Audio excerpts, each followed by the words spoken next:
Brittany Thornton, and this is the alternating heel touch crunch, or penguin crunches as I like to call them.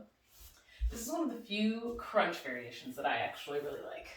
In general, crunches aren't super helpful, but this one I do like, and it's one of the best ways to engage your obliques in a meaningful way. So you're going to go feet about hip width apart, and you're going to gauge the different distance between your heel and your hip.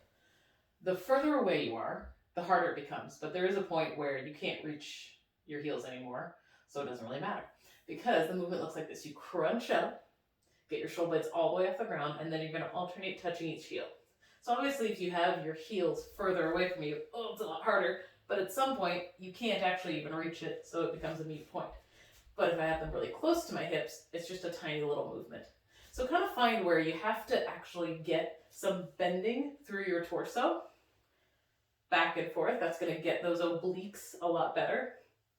And you just want to make sure when you're doing these, re-crunch every once in a while, because it's easy after a few seconds or a few reps to kind of have your shoulder blades get back down to the ground without realizing it. You also want to make sure that you tuck your chin a lot. We don't want our head and chin shooting forward, so tuck your chin a lot.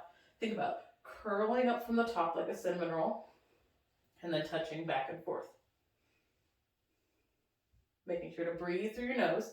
You might feel a little choke in your throat being in this position. So just a little breathing through your nose is the best idea. And that is the alternating heel touch crunch, or penguin crunch.